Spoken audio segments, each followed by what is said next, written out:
दोस्तों पिछले कुछ समय से साइंटिस्ट, एनवायरमेंटल एक्टिविस्ट्स और प्रेस हर किसी का यही कहना है कि अगर हम इंसानों को क्लाइमेट चेंज रोकना है तब हमें इसके लिए न्यूक्लियर एनर्जी को अपनाना होगा, क्योंकि क्लाइमेट चेंज से बचने का यही एक रास्ता है। करंट कंडीशन पर नजर डालें तो हम इंसान पहले से ही एक बहुत ही मुश्किल दौर से गुजर रहे हैं, और अगर हमने जल्दी ही एनर्जी जनरेशन के लिए फॉसिल फ्यूल्स पर अपनी डिपेंडेंस कम नहीं की तब आने वाले समय में हम ऐसी दिक्कतों का सामना करेंगे जिसकी आपने कभी कल्पना भी नहीं की होगी। हालांकि फॉसिल फ्यूल्स को न्यूक्लियर एनर्जी से रिप्लेस करने की बात उन लोगों के लिए किसी शौक से कम नहीं है जो बीते सालों से न्यूक्लियर एनर्जी के खिलाफ काम कर रहे हैं, क्योंकि उनका मानना है कि न्यूक्लियर एनर्जी से भले ही क्लाइमेट चेंज का खतरा कम क्यों ना हो जाए, पर यह अपने साथ बहुत सी दूसरी दिक्कतें पैदा करती है और इसीलिए हम इंसानों को इसका यूज नहीं करना चाहिए। अब दोस्तों यह बात बिल्कुल सच है कि तेजी से बढ़ते क्लाइमेट चेंज को स्लो करने के लिए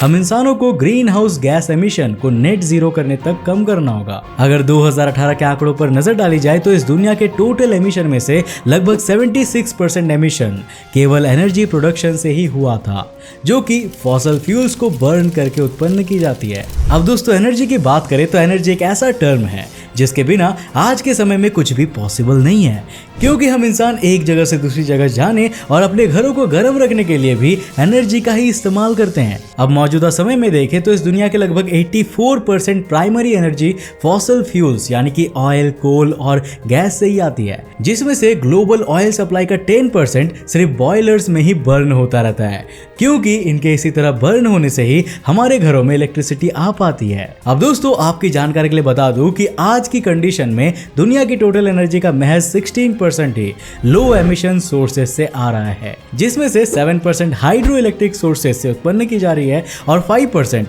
solar, wind, bio energy, wave, tidal और जियोथर्मल कंबाइंड सोर्सेज से आ रही है, जबकि इसमें न्यूक्लियर एनर्जी की हिस्सेदारी महज और महज 4% की है। अब दोस्तों इन लो एमिशन सोर्सेज के बारे में जानने के बाद आपको इतना तो समझ में आ ही गया होगा कि मौजूदा समय में ह्यूमन सिविलाइजेशन आगे बढ़ने के लिए कोल, ऑयल और गैस पर बहुत ही ज्यादा निर्भर है, और अगर हम ह्यूमैनिटी को स्टोन एज में वापस भेजे बिना ही इस निर्भरता को कम करना चाहते हैं तब हमें इसके लिए इलेक्ट्रिसिटी को खुले हाथों से अपनाना होगा, यानी कि हमें दुनिया के ज्यादातर सेक्टर्स को इलेक्ट्रीफाई करना होगा। इलेक्ट्रिसिटी की बात करें तो यह किसी जादू से कम नहीं, क्योंकि इसके इस्तेमाल से हम ना सिर्फ YouTube पर वीडियोस देख सकते हैं बल्कि इलेक्ट्रिक कार्स जैसे इनोवेशन से एक जगह से दूसरी जगह ट्रैवल कर सकते हैं। आज के समय में जो भी इंडस्ट्री बर्निंग फॉसिल फ्यूल्स का यूज बंद कर रही है वह सीधे तौर पर इलेक्ट्रिसिटी पर ही डिपेंडेंट है। तो अब सवाल यह पैदा होता है कि आखिर इलेक्ट्रिसिटी में ऐसा क्या है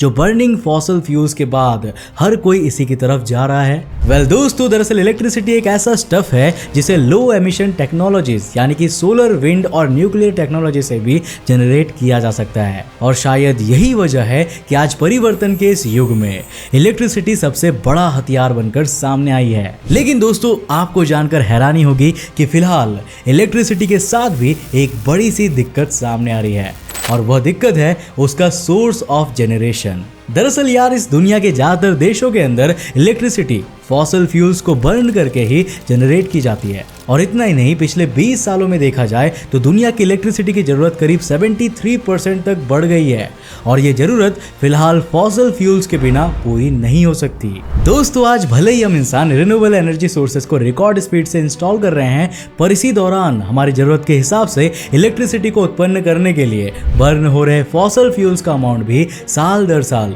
इंक्रीज होता जा रहा है, क्योंकि रिन्यूएबल एनर्जी इलेक्ट्रिसिटी डिमांड को पूरा नहीं कर पा रही है, जिससे इलेक्ट्रिसिटी एमिशन भी लगातार राइज हो रहा है। वैसे दोस्तों फॉसिल फ्यूल्स के अलावा इलेक्ट्रिसिटी प्रोडक्शन अगर किसी दूसरे चीज से किया जा सकता है तो वह है न्यूक्लियर एनर्जी, क्योंकि भले ही यह कोई रिन्यूएबल एनर्जी ना हो पर इससे होने वाले green house gas emission fossil fuels के मुकाबले बेहद ही कम है। हालांकि पिछले 20 सालों में दुनिया भर में न्यूक्लियर एनर्जी को लेकर स्थिरता बनी हुई है, क्योंकि जहां एक तरफ चाइना, इंडिया और साउथ कोरिया जैसे देश न्यू न्यूक्लियर रिएक्टर्स बना रहे हैं तो वहीं दूसरी तरफ जर्मनी और जापान जैसे देश लगातार अपने न्यूक्लियर प्लांट्स को बंद कर रहे हैं, जो थोड़ा अजीब भी है, क्योंकि अगर हम उन देशों की तरफ देखें जो दुनिया में सबसे कम कार्बन इलेक्ट्रिसिटी का यूज करते हैं तो उनकी जरूरत बहुत हद तक न्यूक्लियर सोर्सेज से ही पूरी होती है।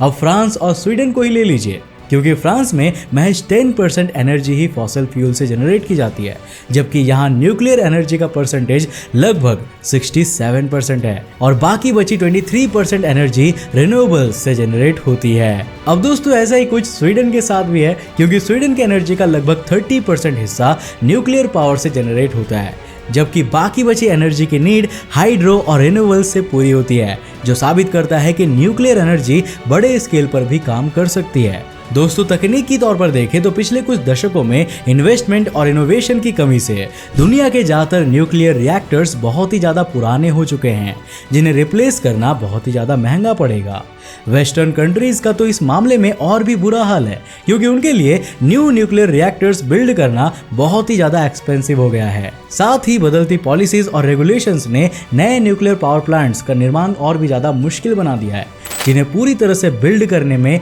लंबा समय लग जाता है। खैर यह समस्याएं चाइना, रशिया, इंडिया और साउथ कोरिया के साथ नहीं है, क्योंकि वह न सिर्फ कम कॉस्ट पर न्यूक्लियर रिएक्टर्स बिल्ड कर रहे हैं, बल्कि उनकी बिल्डिंग स्पीड भी वेस्ट के मुकाबले बहुत ही तेज है। वैसे अगर आपको लगता है कि western countries lack of fund की वजह से स्लो स्पीड में न्यूक्लियर प्लांट्स बना रही है, तो निश्चित ही आप गलत हो, क्योंकि न्यूक्लियर एक्सीडेंट्स और रेडियो एक्टिव वेस्ट भी उनके लिए बड़ी चिंता का विषय है। दोस्तों ऐसा बिल्कुल भी नहीं है कि न्यूक्लियर रिएक्टर्स बनाने से हर वक्त खतरा ही हो, क्योंकि आज हमारे पास न्यूक्लियर रिएक्टर्स के लिए ऐसी डिजाइन्स मौजूद हैं जिनसे ना सिर्फ न्यूक्लियर एक्सीडेंट्स को रोका जा सकता है, बल्कि रेडियो एक्टिव वेस्ट को न्यू फ्यूल में तब्दील किया जा सकता है। लेकिन सबसे बड़ी समस्या ये है कि हमने अभी तक इन नए डिजाइन्स और नई टेक्नोलॉजीज को उतने बड़े स्केल पर डिप्लॉय नहीं किया है, जिससे यह न्यूक्लियर एनर्जी पर अपना पॉजिटिव इम्पैक्ट छोड़ सके। एक तरफ जहां दुनिया न्यूक्लियर एनर्जी जनरेट करने के लिए सबसे सेफ तरीका खोज रही है,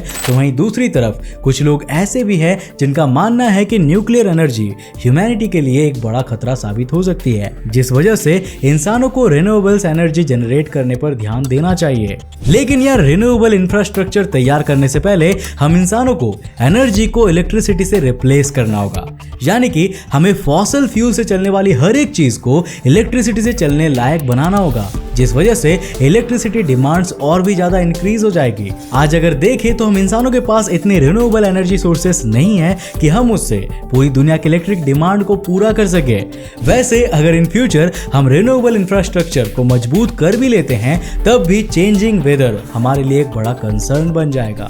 क्योंकि दुनिया भर की डिमांड पूरी करने के लिए हमें पूरे दिन सनलाइट और विंड की जरूरत पड़ेगी, जबकि ऐसा होना नामुमकिन है। हाँ, अगर हम सोचें कि बड़ी रिन्यूएबल यूनिट्स इंस्टॉल करने से हम इस समस्या को हल कर लेंगे, तो भी ऐसा पॉसिबल नहीं है, क्योंकि यार पावर सेव करने के लिए हमें ज़्यादा से ज़्यादा बैटरीज की ज़रूरत पड़ेगी, जिनके लिए ज़्यादा इन्वेस्टमेंट भी लगेगी, और ऐसे में ये करना भी मुश्किल हो जाएगा।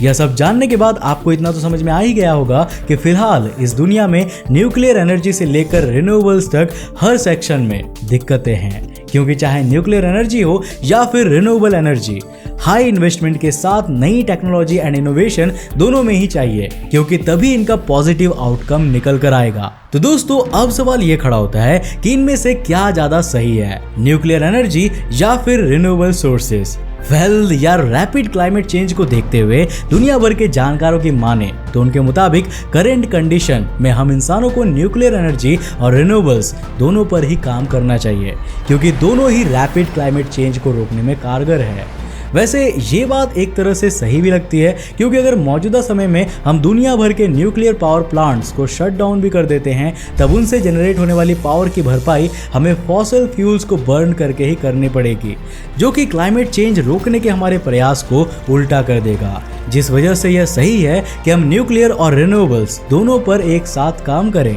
और देखें कि आने वाले समय में हमारे लिए क्या ज़्यादा रिलायबल होता है। दोस्तों आने वाले समय में फॉसिल फ्यूल्स को कौन टेक ओवर करेगा, ये तो फ्यूचर में आने वाली हार्ड टाइम ही बताएंगे, क्योंकि अगर हम इंसान संभल गए और हमने अपने एमिशन को कम कर दिया, तब हो सकता है कि हमें न्यूक्लियर एनर्जी पर पूरी तरह से डिपेंड होने की जरूरत ही ना पड़े। और अगर हमारे लिए न्यूक्लियर एनर्जी पर डिपेंड होने की नौबत आ भी गई, तब भी ऐसा पॉसिबल हो सकता है कि टेक्नोलॉजी एडवांसमेंट के चलते हम न्यूक्लियर जैसे खतरनाक चीज को भी सेफली टैकल कर सके। अब आपकी इसके बारे में क्या राय है? क्या न्यूक्लियर एनर्जी ज़्यादा सही है या फिर रिन्यूएबल एनर्जी, या फिर आज जो चल रहा है फॉसिल फ्यूल्स को जलाकर वही सही है? हमें नीचे कमेंट करके अपनी राय जरूर देना। मुझे उम्मीद है दोस्तों कि आज के इस वीडियो से आपने काफ़ी कुछ नया सीखा होगा। अगर सीखा तो इस वीडियो को लाइक करने के साथ साथ अपने फ्रेंड्स और फैमिली के साथ जरूर शेयर करना। अब अगर आप नए उस चैनल पे और ऐसे इंटरेस्टिंग वीडियोस को देखना चाहते हो तो इस चैनल को सब्सक्राइब करने के साथ साथ नोटिफिकेशन बेल को ऑन कर देना ताकि आप देख सको हमारे वीडियो सबसे पहले। तब तक के लिए बाय, जय हिंद।